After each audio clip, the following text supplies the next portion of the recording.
going to show you how to figure out the neckline decrease part of your pattern. So for demonstration purposes, this is a back panel I'm working for another garment.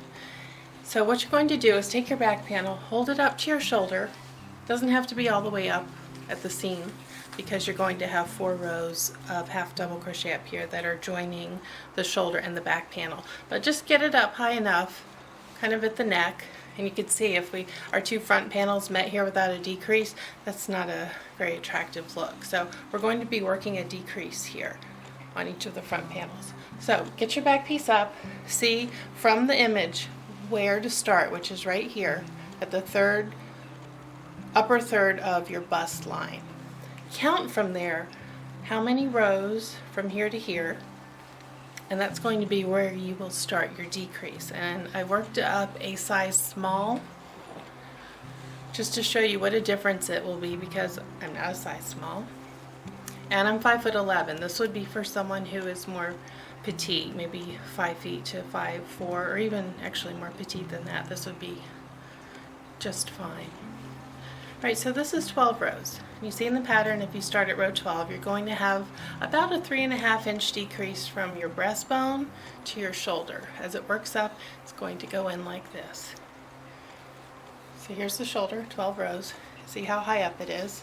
Now for me, being that I'm tall, this clearly would not be the right size for me. So I started at row 16, I think it was 16 or 17 on mine. And there's a little wiggle room there. You don't have to be perfect, but you want an opening here so that you have a nice neckline, because this is meant to fully close to use as a swimsuit cover-up or a cardigan. And of course, you can do an optional clasp if you want that. So you'll see here 12 rows, and it's got kind of a ladder look, which will look very seamless when we go around and work in the neckline rows. So that's how you will count your neckline decrease for your Nantucket mesh cardigan. I'm going to show you how to work the front panel decrease so that you get a lovely neckline. So I've worked a swatch here. This is a size small, and so I've done the starting row. This is what your bottom looks like. And I'm not going to do, of course, the whole panel. I'm just going to show you the last few rows that you do your decrease. So how the decrease works is your pattern row 2 will stop 2 stitches before the end. So you're going to act like those are not even there and work the finishing row just like you have been. Chain 1, skip 1, back loop. And I'm still watching, I have 2 there, so there's my last stitch of this row because I'm ignoring these 2. So I'm going to work my double crochet into the 3rd stitch from the end, which will, for these purposes, be the end of the row. Oops, might be a little tricky getting in there. But yeah, we do need to do that to stabilize it, because when we come back and do the next seam, the finishing seam for the neckline, we want that to be nice and secure. Okay, and these will just stay unworked. And it's going to look like a ladder when you get done, and those will all those little steps, those will get smoothed out when we work the neckline. So then I'm going to work row 3, just like, or pattern row 3, like I did in the past. Whoops. Come on, cooperate. When you work pattern row 3, it's always going to be worked like it was in the other instances that you did it. This side will always stay straight. You will not decrease coming back, because this is going to be where we join the side and the back panel under your arm. So it's just coming this way. Oops, I'm a little blurry. Coming this way when doing the pattern row 2 that we stopped 2 earlier. So if you look here, my first 2 rows are the same width. So now that I'm coming back this way, these two rows are going to be the same width. I'm going to chain one.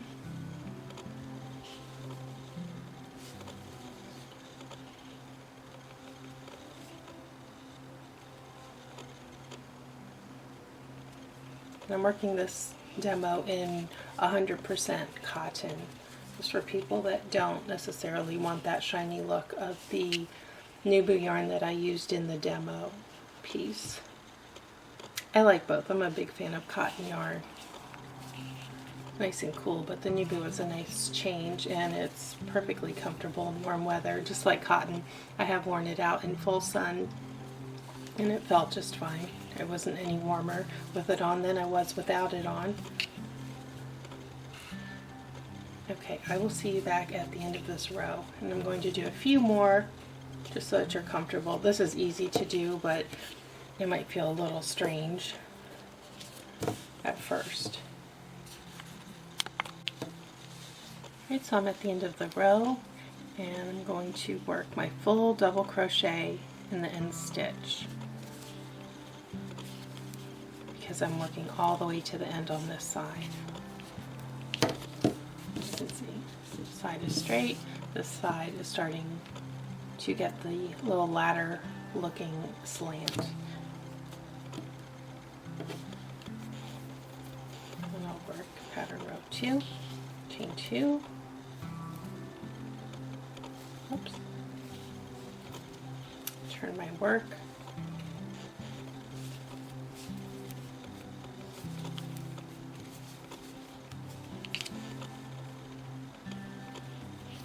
and like you have been with the other, you know that, or you probably noticed that your next stitch goes into one that looks a tiny bit smaller than the other one. So when we decrease by 2, it doesn't change how the stitches look. You just have, it keeps the sequence the same.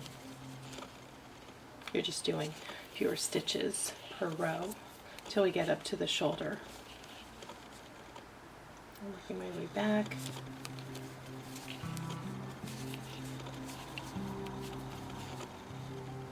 And you'll see the neckline goes quickly because you're doing fewer rows, so it's going to feel like you get done a lot faster as you get to the top.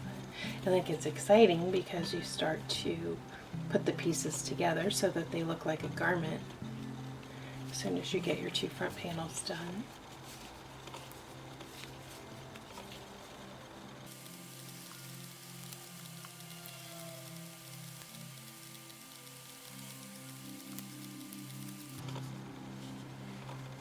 I'm getting close to the decrease, and so I look and I see these 2 stitches are the ones I'm going to not work. So I just want to take note of that. I have my chain 1 ready. I'm working here and then finish into the 3rd stitch from the end. I work into the complete stitch, not just one loop. Let's look at it again. So I have my straight side here and the decreased side here. Getting more of a, let me take this out, more of that laddered look. And this will be a decrease, and then I'll work my row 3 back. And that's how you do your decrease for the 2 front panels. Now I'm at the point where I have finished joining the side seam. This is the wrong side, so I've slip stitched the side seam. So now it looks like this on the correct side. You don't have to be on the wrong side to do this next step, but why not? I'm already here. Okay, so finishing the top front panel, slants in. I know I did 23 half double crochets to finish that row, and I need to do one more on there. But on the back panel, I also need to put 23 stitches here so that when I match them up to do the armhole, they are the same. They'll be matched up like this. And I'm going to create that same kind of a stitch that I did here on the side seam. So I know I did my 23 here stitches for the size I'm making. So now I will take my yarn, a little small ball left of this one. I have a slip knot on here. And it's slippery. Slip knots are slippery, especially with this yarn. And I will join it and create 23 half double crochets evenly. Now we don't work any further than that because when we do the neckline, the back of the neck will be worked at that time. We're not there yet. We will be, but we're not there yet. Okay, so get the tail out of the way and attach this, one single crochet, and then just start doing my 23 half double crochet. So you don't single crochet across the row like you often do with border stitches where you start with a single crochet. We're going right into the double crochet. So that's one. Now if your chain is a little tight, the one that isn't in a post, you can work into the chain space. That's what I did for mine, but that's optional. 2,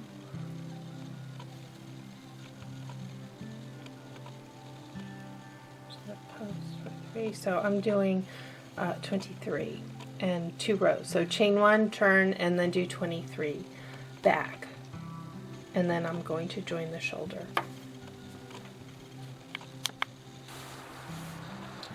Now we're at the armhole, and where I'm starting this tutorial section is I've done my first row of half double crochet around the armhole, and this is right side out, and you'll be able to tell because your shoulder seam here will look smooth as opposed to the where you slip stitched it together, so that won't be facing you. I've gone my first pass of half double crochet and I'm about to slip to join the row.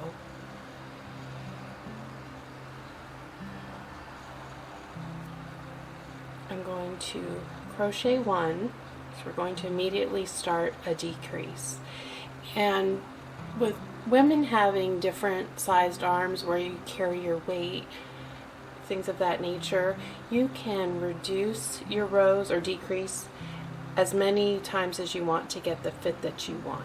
If this decrease is moving too fast, I suggest you try it on as you go. If you want to stop early and make a cap sleeve or maybe an elbow length sleeve, by all means, just customize whatever works best for you. I'm going to show you how to do the decrease as we go. It took me, I would say my arms are average with regard to proportion to my body. I did 7 decrease rows and then I just went straight till I got close to my wrist, and then I did another 2 decreases for my final 2 rows. But it would look fine if you left them open and you wanted them a little bit wider. That's a certain silhouette. If you want it more tapered so it's not catching on things, that's completely up to you, and it's just an easy adjustment as you go. So I'm going to chain 1 and I'm working my tails in, that's why those are there. And the decrease is skip the first 2. We always decrease by 2 so that we don't lose track of the mesh texture. We're going to carry it down through the arm, and this is worked directly into the armhole so that you don't have a lot of seams everywhere. The fewer the better, right?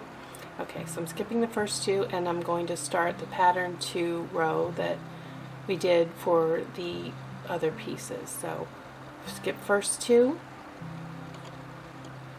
and then I'll start my back loop work. I'll do my chain 1. This first one's a little bit like a loose tooth sometimes. So this is the chain 1, skip 1 row. And you won't have the guide like you did before. You're so used to that smaller stitch being the one you worked into. Since this is a base row, we won't have that, but we will for all the other rows we're going to be doing for the arm. So I'm going to work my way around. Chain 1, skip 1.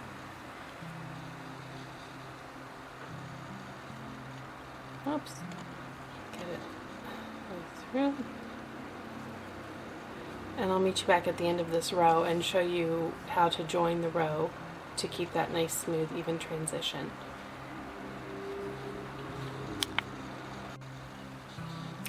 I've done my first round, and I'm going to, look, here's my side seam, center seam, base of the armhole. And then if you look at your previous row, this is that chain 1 and then skip 2 stitches into the, this is that first post that I made.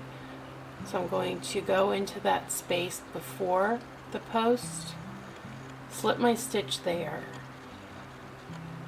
and then begin my row.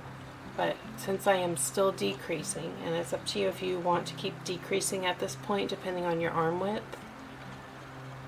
And also I want to point out that the arm, if you are using this same Nebu yarn, I did one arm already, I blocked it. It did not change as much as the bodice pieces, so don't expect it to stretch out, you know, up to 30% bigger. It might move maybe 10% more, so your arm will be relatively true to size.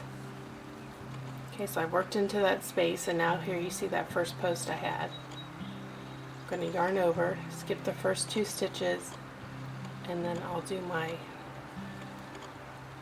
pattern row 3 and work it all the way around. And I will do this multiple times until it kind of gets the width to where I want it on my arm.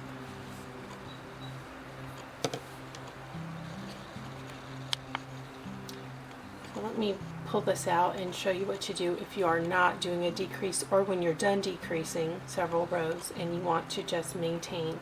You will be stitching like you did with the bodice pieces, which is once you slip into that first chain 1 space, do your chain 2, I just chained 1, chain 2, and then start working your pattern row directly as you did before in the rows, instead of skipping those first 2.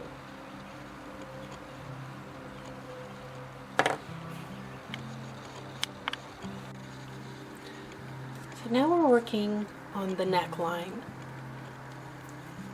This will be the last finishing step of your piece. And you want to make sure that as you work your, lay this, you can see it a little better, that as you come up into where you did your decrease in the neckline, that it lays, you know, as flat as you can make it. You don't want a lot of bunching there, but we are making more than one pass. Also keep that in mind.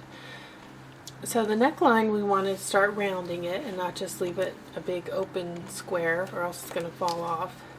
And how we're going to do that is, here's the seam, the arm seam. Here's my sleeve. This is the shoulder stitch.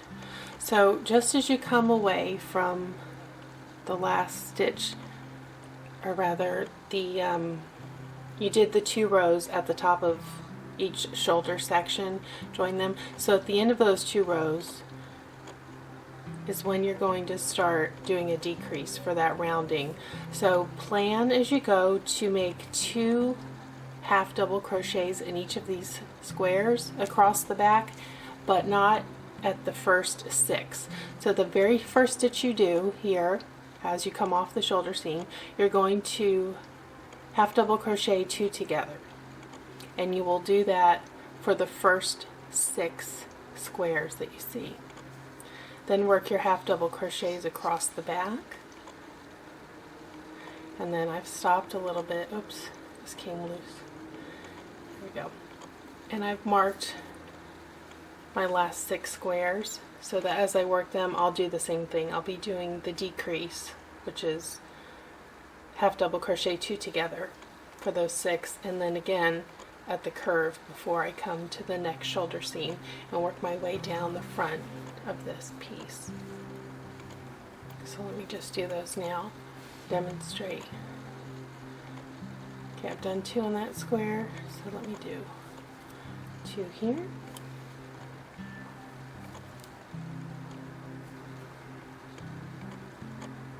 So you're not going to do anything in the bar stitch. You're just going to do 2 in between until you get to the decrease 6, or remaining 6 of this row. Okay, let me take my safety pin marker out.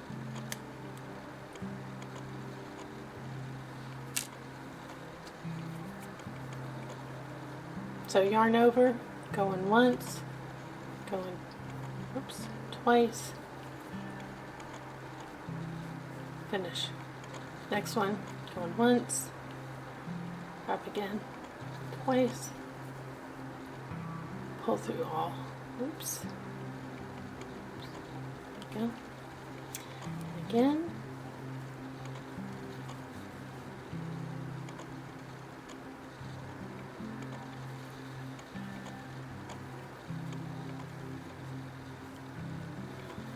fourth box, fourth square. Oops, to my yarn split. If you're working with this yarn, you know it can be a little tricky in that regard, but isn't it lovely? 2.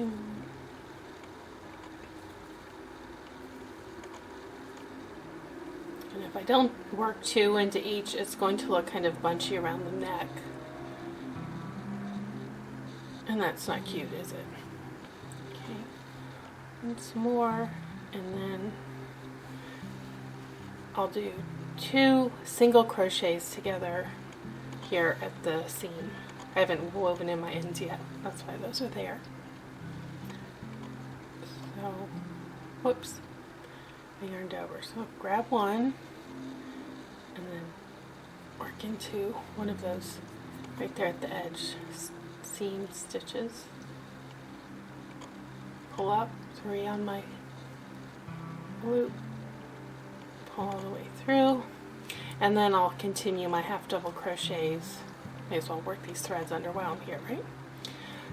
Down the front to the bottom, and then we turn around, come back, and we'll do the same thing on the way back for the second pass with regard to decreasing at the neckline and back.